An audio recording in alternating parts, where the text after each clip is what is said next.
Down in the conflict-ridden region of Bastar, Chhattisgarh, a young journalist named Mukesh Chandrakar was brutally silenced. Why? For exposing corruption. But here's the thing. In his death, he left behind a digital ghost, a trail of data on his own phone that just refused to be buried, and it would ultimately lead police straight to his killers. So how did this all go down? Well, our story really kicks off on January 2nd, 2025. Mukesh's older brother, Yokesh, makes a totally routine phone call, but it goes unanswered. The phone switched off. Now, at first, he's not super worried. Mukesh was a reporter, right? He's often in remote places with zero signal.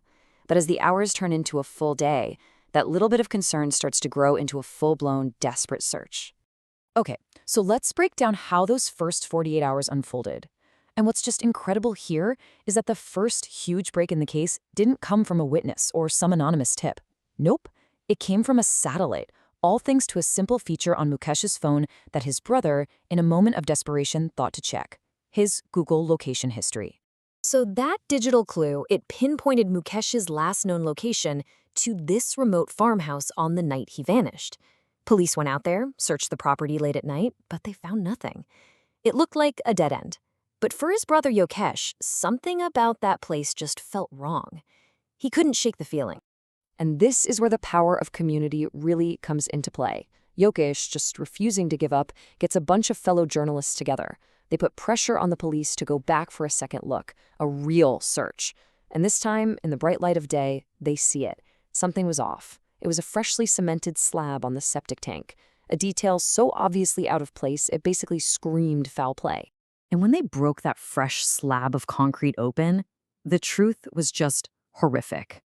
Inside the septic tank was the body of Mukesh Chandrakar.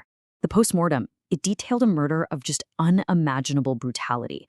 His skull had 15 fractures, his organs were severely damaged, and multiple bones were broken. The doctor himself was just stunned. A murder this violent is almost always personal. So you have to ask yourself, to even begin to understand the motive, who was this guy? Who was this journalist? And what on earth did he uncover that was so dangerous it got him killed? To really get who Mukesh was, you've got to understand where he came from. His entire life was shaped by hardship. See, he grew up in the Bastar region, an area known for this long-running conflict with Naxalite insurgents. But those struggles, they didn't break him. They're what forged him into the fearless journalist he was about to become. I mean, look at this. He lost his dad when he was just 2 years old. His mom died of cancer, and he grew up right in the middle of all this conflict. He even worked as a mechanic just to get by. But the guy had unbelievable courage. He once walked straight into Naxal territory to rescue a captured commando. All of these experiences gave him this totally unique perspective. He got the struggles of his community because, well, he lived them himself. And he took all of that understanding and channeled it into his own YouTube channel, Bastar Junction. And this wasn't just some news channel. It was a voice for the voiceless. He relentlessly, and I mean relentlessly, exposed local corruption. He showed his viewers exactly how the money for public projects was just being used to line the pockets of the powerful. And this right here, this was his final and most dangerous story. A 52-kilometer road project. The budget had somehow ballooned from 56 crore rupees all the way to 120 crore. And the result? 35 potholes in the first kilometer. The materials were so bad you could literally tear up the road with your bare hands. So who was the contractor behind this massive scam? Well, it wasn't some stranger. It was his own cousin, Suresh Chandrakar, a guy famous for his ridiculously lavish lifestyle, including a wedding that cost 10 crore rupees.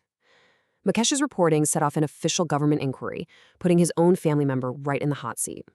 Okay, so the killers, they weren't stupid. They knew they'd be the #1 suspects. So they came up with what they thought was this brilliant plan: create these digital alibis in different cities to prove they were hundreds of miles away. But what they completely underestimated was the digital trail they were leaving behind. The special investigation team got to work immediately, and they cast this massive digital net. First up, they started tracing the location data and call records of over 300 phone numbers, everyone connected to Mukesh, his family, and of course, every potential suspect. And at the exact same time, they started doing the old-school grunt work of piecing together everyone's physical movements. We're talking pulling footage from over 200 CCTV cameras, tracking vehicles and confirming locations, one painstaking frame at a time. And this is how that whole high-tech alibi just crumbled. The suspects were claiming they were in cities like Hyderabad and Delhi, but their own cell phones were pinging off towers right there, near the crime scene. Then the CCTV footage confirmed it. So the digital evidence didn't just break their individual stories, it wove together this clear picture of a coordinated conspiracy, which led to them being arrested all across the country. But the investigation did more than just reveal the killers. It exposed this sickening irony that was playing out in public, painting this picture of two men, two cousins, on two completely, and I mean completely different paths. The contrast here is it's stark. On one side, you've got Mukesh, living a humble life, using his small YouTube channel to fight for his community. And on the other side, you have his cousin Suresh, using corruption to fund this unbelievably luxurious lifestyle, all while pretending to be this philanthropic pillar of the very same community. And if you think that's twisted, get this. This is the most chilling part of the whole story.